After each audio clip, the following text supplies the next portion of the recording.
တစ်ဖက်မှာတော့လူရဲ့သူတွေဟာအစီအစဉ်ချပြီးနောက် Frankie ဟာလောင်းကစားဆွဲလန်သူတအုံချစ်တဲ့ကြောင့်တည်သွားကြပါတယ်။ဒီအချက်ကိုအသုံးချပြီးအရင် agent ဟောင်း Boris က Frankie ကိုပတ်စံမယူဘဲလက်နဲ့တလက်ဝဲပေးခဲ့ပါတယ်။အစားထိုးအနေနဲ့ Frankie ကို Brick ရဲ့လောင်းကစားယုံမှာသူ့အစာလောင်းကကြေးတင်ပေးရမယ်ဆိုတဲ့အခြေအနေတစ်ခုချမှတ်ခဲ့ပါတယ်။တန်တရားမထီစေရန် Boris ကသူ့မှာအတွင်းတတိရှိတယ်လို့ပြောခဲ့ပါတယ်။လောင်းကစားယုံကသူ့ကိုမတားဆီးထားဘူးဆိုရင်သူကိုယ်လိုက်သွားလောင်းပြီးသားထည်တယ်လို့လည်းပြောခဲ့ပါတယ်။လောင်းကစားအကြောင်းကြားလိုက်ရနဲ့ Frankie ရဲ့မျက်လုံးလည်းမီးထွန်းနာတယ်လို့တောက်ပလာပါတယ်။ချက်ချင်းသဘောတူလိုက်ပါတယ်။ဒါပေမဲ့လောင်းကစားယုံမတော်ခင်မှာစိန်သေးသေးလေးတွေကိုအရင်ရောင်းချဖို့လိုနေသေးပါတယ်။ဒါကြောင့် Frankie ဟာ Duck စီသွားပြီးစိန်စစ်စေးမြန်မြန်လှပ်ပေးဖို့အမြန်တောင်းဆိုခဲ့ပါတယ်။ Frankie ကလောင်းကစားယုံကိုသွားမယ်ဆိုတာသိလိုက်တဲ့ Duck ကစိုးရင်သွားပါတယ်။ဒါကြောင့်ချက်ချင်းလူရဲ့မှုရဲ့မူလင်းအကြံပေး AV ကိုဖုံးခေါ်လိုက်ပါတယ်။ Frankie ရဲ့လောင်းကစားစိတ်ကိုတည်ထားတဲ့ AV ကကိုယ်တိုင်လန်ဒန်ကိုကိုရန်ဒေါ်လာတဦးနဲ့အတူလေရင်ဖြစ်လာပြီး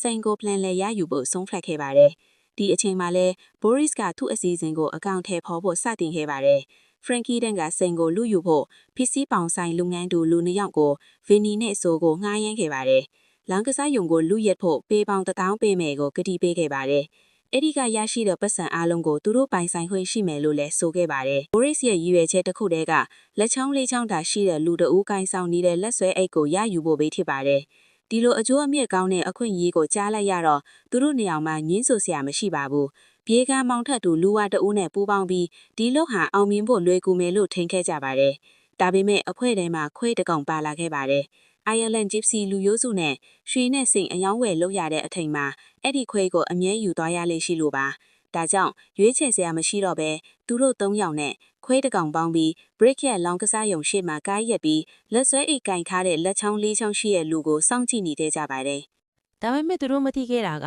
Frankie ဟာသူတို့မတော်ရစားတိုက်မိထောက်ခဲ့တဲ့ဗန်ကားထဲမှာတရီလစ်အိတ်နေခဲ့တာပါ။သူတို့အချိန်တစ်ခဏစောင့်ကြည့်နေပြီးနောက်လက်ဆွဲအိတ်တလုံးကန်ဆောင်ထားတဲ့လူတယောက်လောင်းကစားယုံနဲ့ဝင်သွားတာကိုတွေ့လိုက်ပါတယ်။စော်ကောဒီလူကိုရီမန်းထားတဲ့လက်ချောင်းလေးချောင်းရှိသူလို့ထင်ပြီးလက်နက်ကိုကင်ကအ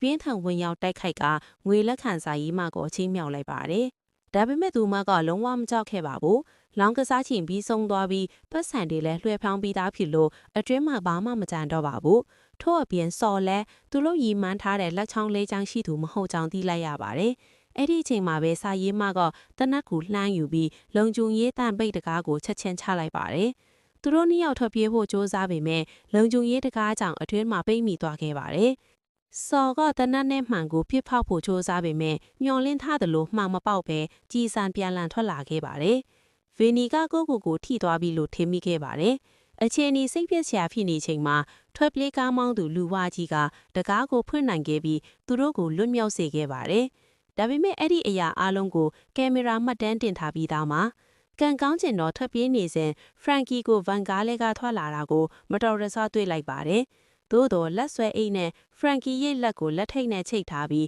းခွဲမရနိုင်တာကိုသိလိုက်ရပါတယ်။ထို့ကြောင့်အဖွဲ့တစ်ခုလုံး Frankie ကိုပါအခြေစိုက်စခန်းဖြစ်တဲ့အပေါင်ဆိုင်သို့ခေါ်သွားရပါတော့တယ်။ရီမန်းထားသူကိုဖမ်းဆီးနိုင်ပြီဆိုတဲ့သတင်းကိုရရှိပြီးနောက် Boris လည်းပစ္စည်းပေါင်ဆိုင်ကိုရောက်လာခဲ့ပါတယ်။လောင်းကစားယုံတွေကဘာမှမရခဲ့ကြောင်းသိရတဲ့အထားသူတို့3ယောက်ကိုတယောက်ရှင်ဒေါ်လာ1000မနက်ဖို့ခေပေးခဲ့ပါတယ်။ဒါပေမဲ့စော်နဲ့သူ့အဖော်တွေဟာစိန်ရှိကြောင်းသိရှိသွားပါတယ်။အသက်ရှင်ရမှာကြိုးစားရမှာ Frankie ကလက်ဆွဲအိတ်ထဲမှာစိန်ရှိကြောင်းပြောပြထားပါတယ်။ဒီအချက်ကိုသိပြီးနောက်စော်က Boris ပေးတဲ့ပတ်စံကိုငင်းဆန်ကစိန်ရောင်းရငွေရဲတဝက်ကိုတောင်းဆိုလိုက်ပါတယ်။ဒီလူတွေကတကယ်ပဲကိုယ့်ကန်ကိုစမ်းသက်လွန်နေကြပါတယ်။ Boris ကဘာမှမပြောဘဲတနတ်ထုတ်က Frankie ကိုနေရာမှာပဲပြစ်တက်လိုက်ပါတယ်။ဒါပေမဲ့စိန်ကလက်ဆွဲအိတ်ထဲမှာရှိပြီးကုတ်နံပါတ်တည်တဲ့တူးတဲ့သောလူကလည်းတည်သွားပြီးဖြစ်ပါတယ်။ Boris လည်းဒီလူတွေကြောင့်စိတ်ပြက်လက်ပြက်ဖြစ်သွားပြီး Frankie ရဲ့လက်ကိုဖြတ်ယူကတတိပေးစကားတခွန်းထားခဲ့ပြီး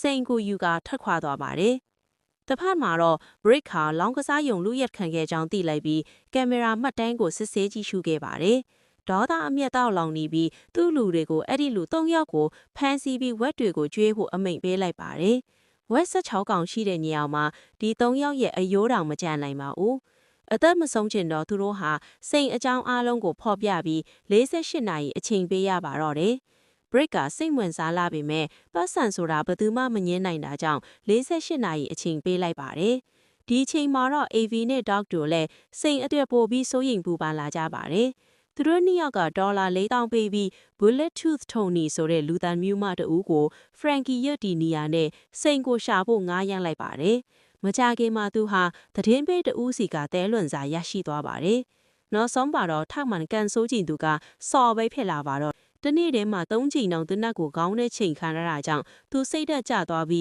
းစိတ်ပိုင်းဆိုင်ရာလုံးဝကြွေးကွဲသွားပါတယ်။ထို့ကြောင့် Boris လက်ထဲမှာစိန်ရွှိကြောင်ချက်ချင်းထုတ်ဖော်ပြောပြလိုက်ပါတယ်။အဲ့ဒီချိန်မှာပဲ AV ကဖုန်းခေါ်လာပြီးကင်မရာမှတ်တမ်းက86 carat စိန်မှုရောင်းချသွားတဲ့သူကိုတွေးရှိသွားကြောင်းပြောပြပါတယ်။အဲ့ဒီသူကတော့ Boris ပဲဖြစ်ပါတယ်။ထို့ကြောင့်သူတို့ဟာ Boris ကိုဖမ်းဆီးကသူ့နေရာကိုခေါ်သွားပြီးစိန်ကိုပြန်ယူဖို့အတင်းဖတ်လှုပ်ဆောင်လိုက်ပါတယ်။ AV ရဲ့ကိုကန်သမားကသွေးထွက်နေတဲ့အခြေအနေကိုမြင်ရတာကြောင့် Boris ဟာမလွယ်ကူတဲ့လူတစ်ယောက်ဖြစ်ကြောင်းသက်သေပြနေပါတယ်။နောက်ဆုံးမှာတော့သူတို့စိန်ကိုပြန်ရရှိနိုင်ခဲ့ပါတယ်။ဒါပေမဲ့အဲ့ဒီအချိန်မှာပဲဆော်နဲ့သူ့အဖော်နှစ်ယောက်လည်းသူတို့နောက်ကိုလိုက်နေပါတယ်။တစ်ဖက်မှာတော့ Turkish နဲ့ Tommy တို့ဟာလက်နက်ကွယ်ဖို့ Boris ကိုရှာနေပါတယ်။လမ်းခရီးမှာ Tommy က Turkish ရဲ့ နိုဘူးတစ်လုံးကိုလှမ်းယူပြီးလမ်းဘေးသို့ပြချုံလိုက်ပါတယ်။ဒီအချိန်မှာ AV တို့အဖွဲ့က Boris ကိုဘယ်လိုကင်တွယ်ရမလဲဆွေးနွေးနေပါတယ်။ကိုကန်တမောက်ကအတီးလီထားချောင်းတစ်ချောင်းထုတ်ပြီးအပိုင်းတလာခွဲဖို့အကြံပေးပေမဲ့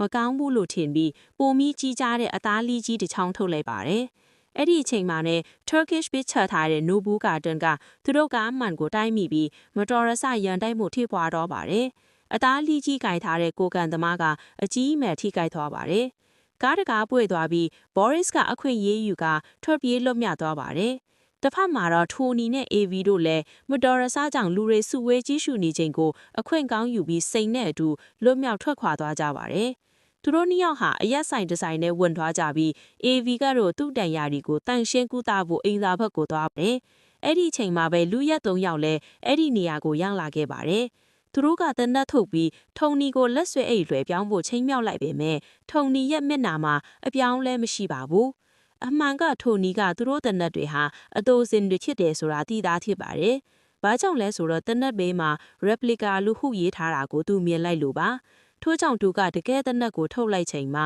လူရက်3ယောက်ကကြောက်လန့်သွားပြီးချက်ချင်းထွက်ပြေးကြပါတယ်။ဒါပေမဲ့ထွက်ပြေးနေစဉ် AV ကိုလက်ဆွဲအိတ်ကိုင်းထားတဲ့အနေထားနဲ့မတော်တဆတွေ့ဆုံခဲ့ကြပါတယ်။ဆော်ကနောက်တစ်ချိန်စူးစမ်းကြည့်မယ်ဆိုပြီးအတိုးစင်တနတ်ကိုထပ်မှန်မြောက်ပြချင်းမြောက်လိုက်ပါတယ်။အဲ့ဒီအချိန်မှာပဲ Boris လည်းတကယ်တနတ်ကိုင်းကစိန်ကိုလိုက်ရှာနေစဉ်အဲ့ဒီနေရာကိုရောက်လာခဲ့ပါတယ်။အသွေးမှရှိနေလဲထုံနီကအခြေအနေမမှန်တာကိုခံစားမိပြီးအပြင်ကိုထွက်ကြည့်လိုက်ပါတယ်။ချက်ချင်းအကြိမ်ကြိမ်ပြစ်ခတ်ရာ Boris ကိုတနေရာမှာပဲတတ်လိုက်ပါတယ်။အဲ့ဒီအရှုပ်ထွေးကိုအခွင့်ကောင်းယူပြီးစော်နဲ့ဗေနီတို့ကစိန်ပါတဲ့လက်ဆွဲအိတ်ကိုယူပြီးထွက်ပြေးသွားကြပါတယ်။ကားမောင်းသူလူဝကြီးကတော့ကြီးတန်ရနဲ့ကြံရစ်ထဲပါတယ်။သူတို့နှစ်ယောက်ဟာစိန်ကို break ထန်ပေးရဖို့လောင်းကစားယုံရှေ့မှာရောက်လာချိန်မှာထုံနီနဲ့ AV တို့လည်းလိုက်မိခဲ့ပြီးသူတို့ကိုဖမ်းဆီးမိခဲ့ပါတယ်။အခြေအနေမလွယ်တော့လာကြောင်းစော်ကလိန်ပြောလိုက်ပါတယ်။စိန်ကိုဗေနီရဲ့ပေါင်ဆိုင်မှာထားခဲ့လေလို့ဆိုပါတယ်။ဒါပေမဲ့ရှာဖွေကြည့်လိုက်တော့ဘာမှမတွေ့ပါဘူး။အမှန်ကဗေနီကစိန်ပြော့သွားသလိုဟန်ဆောင်ပြီးစိန်ကိုမြုပ်သွားခဲ့တာကဒီခွေးပဲဖြစ်တယ်ဆိုပြီးခွေးကိုအဖြစ်ပုံချလိုက်တာပါ။ခွေးကသာစကားပြောနိုင်မယ်ဆိုရင်သူ့ပိုင်ရှင်ကိုတော်တော်ဆဲမိမှာပါ။ AV ကချက်ချင်းထုံနီကိုခွေးကိုခွဲပြီးစိန်ထုယူဖို့အမိန်ပေးလိုက်ပါတယ်။ဒါပေမဲ့ဗီနီကခွေးကိုတကယ်ချစ်တယ်လို့ပါ။ဒီစကားကြားလိုက်ချိန်မှာသူကြောက်လန့်သွားပြီးနောက်ဆုံးမှာတော့လက်လျှော့ပြီးသူ့ပေါင်းပြီးတဲ့ကစိန်ကိုထုတ်ပေးလိုက်ပါတယ်။စစ်ဆေးပြီးနောက် AV ကတကယ်စိန်မှန်ကြောင်းအတိပြုနိုင်ခဲ့ပြီမဲ့မျက်နှာပေါ်မှာအပြုံးပေါ်လာခါနီနာပျောက်ကွယ်သွားပါတယ်။ခွေးကမကျေနပ်တယ်လို့ခံစားပြီးစိန်ကိုလှမ်းကိုက်ချီပြီးပြေးထွက်သွားပါတယ်။ AV ဒေါထထွက်ပြီးခွေးနောက်ကိုမျက်စိမဖွင့်ပဲပစ်ခတ်ခဲ့ပေမဲ့ကြီးလုံးကမတော်ရစော့ထိုနီကိုထိမှန်သွားပါတယ်။လူထသမားဘဝတစ်လျှောက်မှာအသက်ရှင်ခဲ့တဲ့ထိုနီကဒီလိုနီးညက်သေးမယ်လို့မထင်ထားခဲ့ပါဘူး။ AV ဟာစိတ်ပြတ်အားနည်းသွားပြီးနယူးယောက်ကိုပြန်သွားကလန်ဒန်ကိုမပြန်တော့ဘူးလို့သက်စာပြုလိုက်ပါတယ်။ဒီဘက်မှာတော့လက်ဝိထိုးခွဲစတင်တော့မယ်အချိန်ရောက်လာပါတယ်။မိခင်ဆုံးရှုံးပြီးနောက်မီကီဟာမိမိကိုမိမိမသိနိုင်တော့အောင်နေညမရအရက်နဲ့သာမိတ်ဆွေဖွင့်ကစိတ်နာကျင်မှုကိုမေ့ဖို့ကြိုးစားနေပါတယ်။ဒါက Turkish အတွက်အကြောင်းဆုံးအရာပါ။ Break ဟာမီကီရဲ့နေရာနဲ့ Ireland Gypsy စခန်းကိုစောင့်ကြည့်ဖို့လူတွေကိုစောင့်ကြည့်နေပါတယ်။ တတ်မှတ်ထားသလိုစတုထအလွှဲအထိမခံနိုင်ခဲ့ဘူးဆိုရင်အဲ့ဒီနေရာရှိလူအားလုံးသားမက Turkish နဲ့ Tommy တို့ကိုပါအပြောက်ရှင်းလို့မယ်လို့ချိန်မြောက်ထားပါတယ်။မကြခင်မှာပွဲစကြင်ပါတယ်။မီကီဟာယုံကြည်မှုအပြည့်နဲ့ Growen ထဲဝဲလာပေမဲ့တိုက်ခတ်ရာမှာအလေးမထားသလိုကမြွလွဲနေပြီးစတုထအလဲရောက်ချိန်မှာပြိုင်ဘက်ရဲ့ထိုးချက်ကြောင့်မျက်နှာနဲ့မြေကြီးထိလဲထားပါတယ်။ဒါပေမဲ့တိုင်းလူကြီးရဲ့ရေတွက်တန်နောက်ဆုံးစက္ကန့်ရောက်ချိန်မှာမီကီဟာမမျော်လင့်ပဲပြန်လဲထကပြင်းထန်တဲ့ထိုးချက်တစ်ချက်နဲ့ပြိုင်ဘက်ကိုလုံးဝ knock out ဖြစ်လိုက်ပါတယ်။ပွဲညီအစီအစဉ်ပျက်စီးသွားပါတယ်။ Turkish နဲ့ Tommy တို့ချက်ချင်းထွက်ပြေးကြပါတယ်။ Brick ကဒေါသအမျက်တောက်လောင်နေပြီးချက်ချင်းသူလူတွေကိုအိုင်ယာလန်ခချစ်စီးစခန်းဘက်ကိုစကျင်လှုပ်ရှားဖို့အမိန့်ပေးလိုက်ပါတယ်။ဒါပေမဲ့သူတို့မမျှော်လင့်ပဲခရီးသွားအဖွဲ့ကအရင်တည်းကအကာအကွယ်အစီအစဉ်စီမံထားပြီးပြစ်ခိုက်မှုဖြစ်ပွားသွားပါတယ်။နောက်ဆုံးမှာတော့ Brick နဲ့သူလူတွေကသူတို့လုပ်ခဲ့တဲ့မကောင်းမှုတွေကြောင့်အကျိုးဆက်ကိုခံစားလိုက်ရပါတယ်။အမှန်ကဒီအရာအားလုံးကိုမီကီကကြိုးကျင်စီစဉ်ထားတာပါ။သူထိထားတာကပွဲနိုင်ပဲဖြစ်ဖြစ်ရှုံးပဲဖြစ်ဖြစ်နောက်ဆုံးမှာတေးဖို့ဖြစ်နိုင်ခြင်းမြင်သွားတယ်ဆိုတော့ဒီလေပြန်လဲလက်စချီးမှုအစီအစဉ်ကိုသိဆုံးအောင်စီစဉ်ထားခဲ့တာပါ။နောက်နေ့မနက်မှာ Turkish နဲ့ Tommy တို့စုကွင်းငွေကိုရှာဖို့စခန်းကိုသွားတော့ဘာမှမကြံတော့ပါဘူး။မီကီနဲ့သူ့အဖွဲ့တွေကလက်ဆန်တွေနဲ့အတူပျောက်ကွယ်သွားကြပြီးသားပါ။အဲ့ဒီအချိန်မှာပဲမနေ့ညပြစ်ခိုက်မှုကြောင့်ရလဲတပ်ဖွဲ့လည်းရောက်လာပါတယ်။ရလဲတွေကသူတို့နှစ်ယောက်ကိုမေးမြန်းရမှာဘာကြောင့်အဲ့ဒီနေရာမှာရှိနေလဲဆိုတာမရှင်းပြနိုင်ကြပါဘူး။အဲ့ဒီချိန်မှာဗီနီရဲ့ခွေးကမတော်ရဆပေါ်လာတာကြောင့်